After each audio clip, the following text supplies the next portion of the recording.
Hey guys, Tim here again, and this is my little place. We bought this place 15 years ago for $99,000, and we are now selling it for $300,000. And I just wanted to share some of the improvements we did to get there, guys, and how much work it was. And one of the horrible challenges we ran into with electrical on this place was built in 1933, and so we ran into some dramatic challenges, especially when we were doing shelving and some of the counter work. Nothing is 100% square in this house. It's really strange, and nothing is the same to a conform measurement. So you got to work around everything. It's crazy, but we got it done. So here it is, guys, and I hope you like the video. Okay guys, we are replacing old light sockets with new ones and electrical sockets, and these are your two connectors. They go on here and here. It's that easy. And extra long screws because I put drywall over the stucco for a more modern look. A little bit of challenge to do this in the dark, guys, but you can see why this needs to be replaced. Ugly. So guys, we've got the power turned off for sure on the main, but just to double check, we're good. House is to pay me. Was that the stuff pretty spendy? $5.30-something. Oh man, you're gonna break the bank. And then the tea. Hey guys, we're here with the Reasoning Truth. So on our show, we're gonna do a electrical outlet. We're going to show people what not to do. Oh, there. What was the one? It's just... So we turned off the power here, made sure the power is turned off to this room so we're safe to work on it. Lockout, tag out. But I think I'm gonna get hurt today because he says we're gonna get smarter. I'm just smart enough to hurt myself. I'm so stupid sometimes. Everybody forgets stuff. Oh, that's cool. Or you can make it that short or that short. And this is a nut driver too. There's a few of these, different ones of these, so you can have different sized nut drivers. Oh, that's pretty neat. Yeah, it's a neat little tool.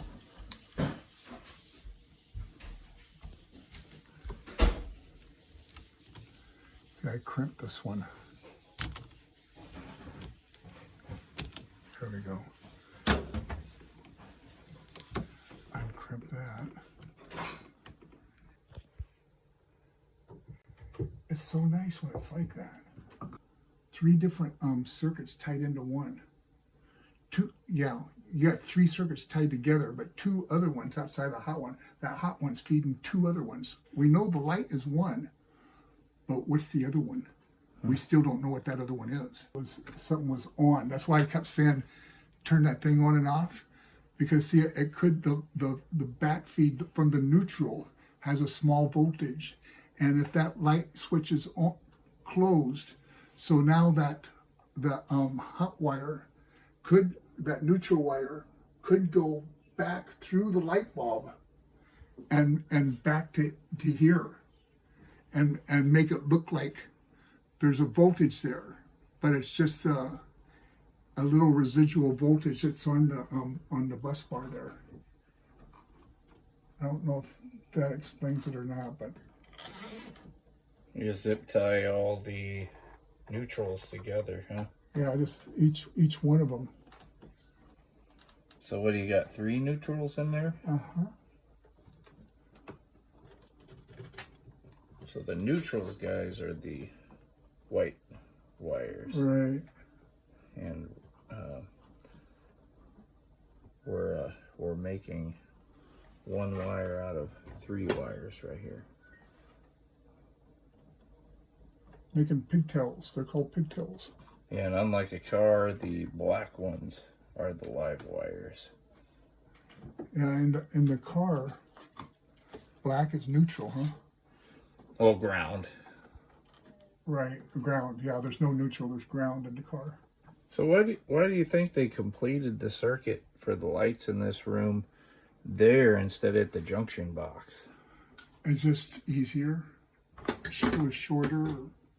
See, they lay everything out.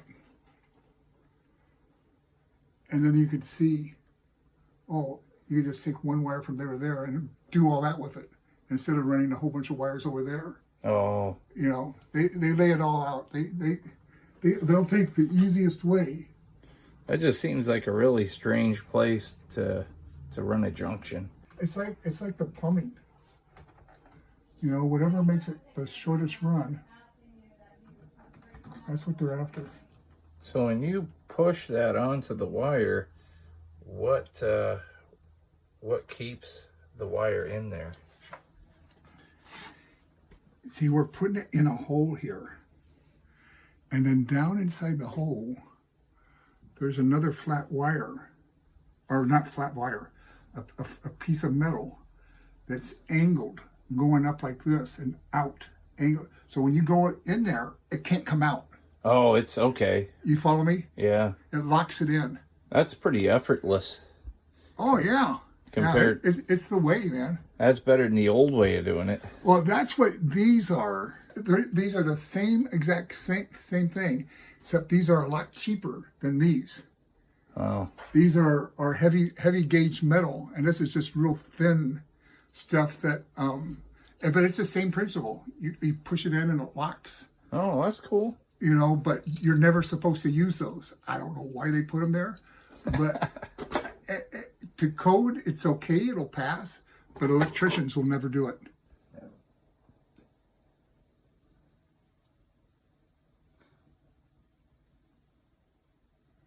Wow. How does it look? It looks like I think it's way up in there. So we've got all the power leads in one connection and all the mutual leads in another. What are we putting the ground wires on the socket itself, or? Oh yeah, it has to. See, this is real critical because this is a plastic. Unless that socket is grounded, doesn't have a ground. So, and it's not on a ground fault interrupter circuit either. So that means if there's touching ground anywhere, like a screw on that thing, and this shorts out, and you're touching that screw, or even just the moisture in your shoes, just if your feet are sweating, it'll go right through the soles.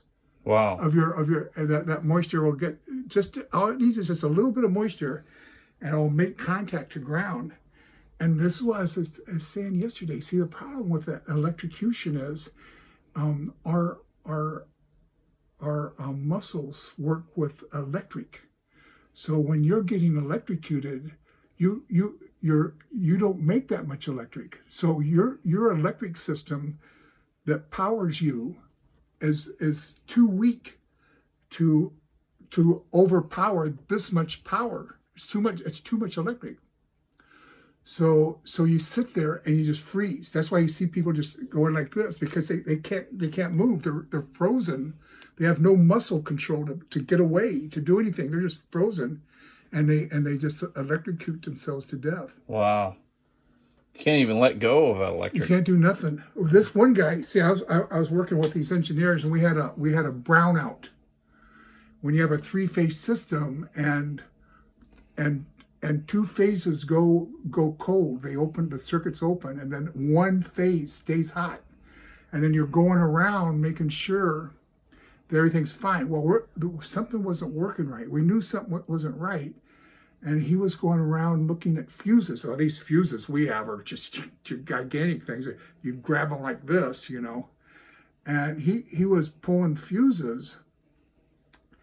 And we knew when we turn on this one was a big 480 motor, 480 volt motor 3-phase. And we turn it on, it's nothing.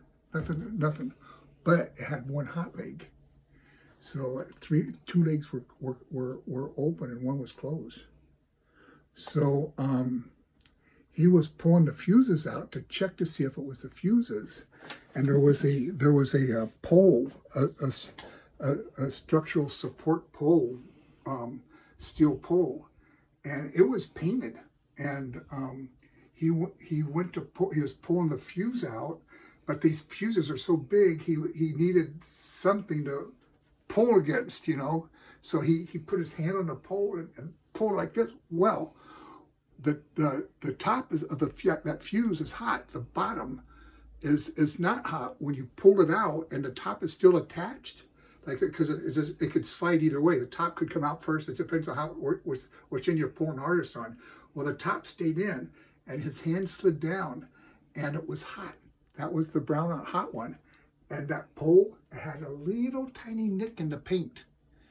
And he was just standing there like this. And I was standing right behind him. I said, Mike, what's going on? And then he wasn't shaking or nothing. He was just, I thought he was just thinking about something. And then he leans forward and he goes back like this. And I said, what's going on? He says, I got electrocuted. See, he was smart enough. He knew his muscles couldn't do it. So he was just going to try to see if he could get enough momentum. He didn't panic. Oh. Most anybody else would have panicked, you know, because you can't talk, you can't do nothing. You can't breathe, you can't do nothing.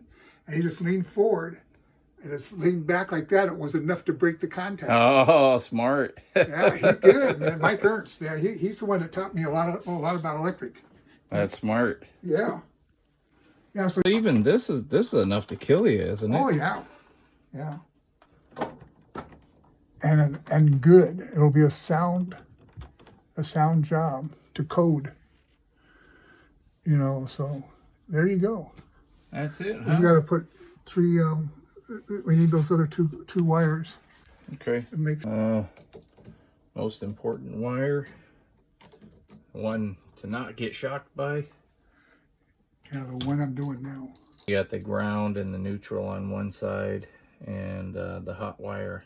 Oh no, the ground is going to be wherever that green screw is. Oh, okay. That's a special screw for grounding. All right, this thing's done, man. All I have to do is poke those in and put the cover on and go home and thank the kids. See it all the way from the tip there? Yeah. That's how you know it's in. You can see it's in. Yeah, because the way they had it, they had connected everything directly to the socket. They were sharing wires on Yeah, connectors. see, that's against code. I believe it. Using one screw for more than one connector. Yeah, that's what they did, and then they just shoved the wires back there and just kind of forced them to fit. The reason why is because there's no guarantee that that screw is going to hold both of those wires evenly. Yeah. And it's real easy for one of those wires to pull out. I don't know what's on the mind of a guy who does that. Well, no, a lot of people just don't know. You know, there's a lot of do-it-yourselfers. You know. What are these connectors called? Well, the good ones, a company called Wago makes them. I don't know what these are. These aren't the good ones. And Hey, that's in. All right, let's try it. See if the lights come on, and boom. Look at that. Master electrician. well, I don't know about that. Yeah, that's a grand master electrician there. Hey, you got power right there. Lights are on. Just turn it on and off. Oh yeah. You turn it off. All right. All right, well, thanks again. Man, I didn't do nothing. now I owe you 20 pounds of Hawaiian deer meat. You don't owe me nothing, Tim. Well, if I don't owe you nothing, that's a double negative, isn't it? So that insinuates that I do, in fact, owe you something. Okay guys, and I've already got the positive hooked up, so the negative hooks up the same way, just like this. Get your two negative wires together.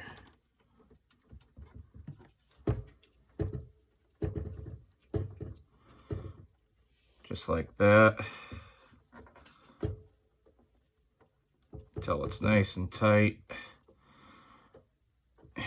And then I'll run electrical wire around this just to be safe, the same way as I did the other one. All right, so check it out, guys. I put a fuse. My buddy put a fuse in the box right there with this cable running down. I hooked up the negative and the positive, like he said, with the fuse off. And I put this box and mounted it into the brick behind this tile. So this is my first electrical job doing a heater. So we'll see if it worked. Okay, moment of truth, guys.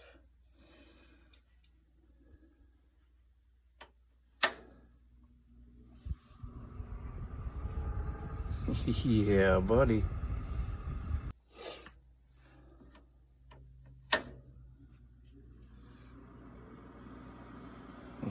Yeah, check it, guys.